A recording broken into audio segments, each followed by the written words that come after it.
तरमीमुनि जा तफ़सील साम्हूं अची विया आहिनि। ज़रियनि जो चवणु आहे त सुप्रीम कोर्ट जे चीफ जस्टिस जे मुदे में वाध न कई वेंदी। ज़रियनि मूजिबि हुकूमत सुप्रीम कोर्टनि जे 5 सीनियर तरीन जजनि मां हिक खे चीफ जस्टिस मुक़ररु कंदी। ज़रियनि जो चवणु आहे त आईनी केसनि जी ॿुधणी जे लाइ अलॻि आईनी अदालत क़ाइमु कई वेंदी। आईनी अदालत जे फ़ैसिले ख़िलाफ़ आईनी अदालत में ई ॿुधी वेंदी। ज़रियनि मूजिबि हाईकोर्ट जे जजनि खे ॿिए सूबे में बदिली करण जी तजवीज़ ॾिनी वई आहे। साम्हूं आयल तफ़सीलुनि मूजिबि बलोचिस्तान असेंबली जूं सीटूं 65 मां वधाए 85 कयूं वेंदियूं। ज़रियनि मूजिबि आईनी तरमीमुनि ते डेडलॉक बरक़रार आहे। नाज़रीन, अहम ख़बर सां शेयर कंदा हलूं। हुकूमत पारां तजवीज़ कयल आईनी तरमीमुनि जा तफ़सील साम्हूं अची विया आहिनि।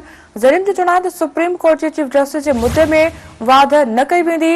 ज़रियनि मूजिबि हुकूमत सुप्रीम कोर्ट जे 5 सीनियर तरीन जजनि मां हिक खे चीफ जस्टिस मुक़ररु कंदी।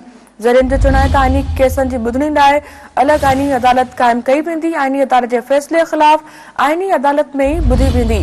ज़रियनि मूजिबि हाईकोर्ट जे जजनि खे ॿिए सूबे में बदिली करण जी तजवीज़ ॾिनी वई आहे।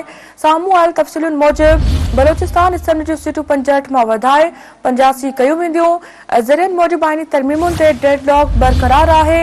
अवां खे नाज़रीन अहम ख़बर ॾींदा हलूं। हुकूमत पारां तजवीज़ कयल आईनी तरमीमुनि जा तफ़सील साम्हूं अची विया आहिनि। ज़रियनि जो चवणु आहे त सुप्रीम कोर्ट जे चीफ जस्टिस जे मुदे में वाध न कई वेंदी। ज़रियनि मूजिबि हुकूमत सुप्रीम कोर्ट जे 5 सीनियर तरीन जजनि मां हिक खे चीफ जस्टिस मुक़ररु कंदी।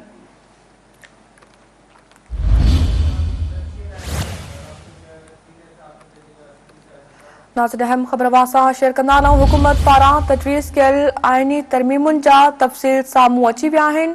इन हवाले सां तस्दीलिया से राब्तो कयो आहे सीनियर साफ़ी तस्दील निगाह सिद्दीक़ सारी सां। जी सिद्दीक़ साहब, क्या कहेंगे इस तफसीलात के हवाले से? The number you have called is on hold. हर महीने नाज़रीन, राब्तो मुनक़ता थी वियो आहे। अवां खे आगाह कंदा हलूं अहम ख़बर खां त हुकूमत पारां तजवीज़ कयल आईनी तरमीमुनि जा तफ़सील साम्हूं अची विया आहिनि।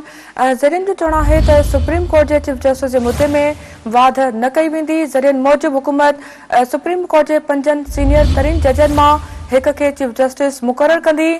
ज़रियनि जो चवणु हो त आईनी केसनि जी ॿुधणी लाइ अलॻि आईनी अदालत क़ाइमु कई वेंदी। आईनी अदालत जे फ़ैसिले ख़िलाफ़ आईनी अदालत में ई ॿुधी वेंदी। ज़रियनि मूजिबि हाईकोर्ट जे जजनि खे ॿिए सूबे में बदिली करण जी तजवीज़ ॾिनी वई आहे। साम्हूं आयल तफ़सीलुनि मूजिबि बलोचिस्तान असेंबली जूं सीटूं 65 मां वधाए 85 कयूं वेंदियूं। ज़रियनि मूजिबि आईनी तरमीमुनि ते डेडलॉक बरक़रार आहे। हुकूमत पारां तजवीज़ कयल आईनी तरमीमुनि जा तफ़सील साम्हूं अची विया आहिनि। ज़रियनि जो चवणु आहे त सुप्रीम कोर्ट जे चीफ जस्टिस जे मुदे में वाध न कई वेंदी। ज़रियनि मूजिबि हुकूमत सुप्रीम कोर्ट जे 5 सीनियर तरीन जजनि मां हिक खे चीफ जस्टिस मुक़ररु कंदी। ज़रियनि जो चवणु हो त आईनी केसनि जी ॿुधणी लाइ अलॻि आईनी अदालत क़ाइमु कई वेंदी। आईनी अदालत जे फ़ैसिले ख़िलाफ़ आईनी अदालत में ई ॿुधी वेंदी। ज़रियनि मूजिबि हाईकोर्ट जे जजनि खे ॿिए सूबे में बदिली करण जी तजवीज़ ॾिनी वई आहे। साम्हूं आयल तफ़सीलुनि मूजिबि बलोचिस्तान असेंबली जूं सीटूं 65 मां वधाए 85 कयूं वेंदियूं। ज़रियनि मूजिबि आईनी तरमीमुनि ते डेडलॉक बरक़रार आहे। अवां खे नाज़रीन अहम ख़बर ॾींदा हलूं त हुकूमत पारां तजवीज़ कयल आईनी तरमीमुनि जा तफ़सील साम्हूं अची विया आहिनि। ज़रियनि जो चवणु आहे त सुप्रीम कोर्ट जे चीफ जस्टिस जे मुदे में वाध न कई वेंदी।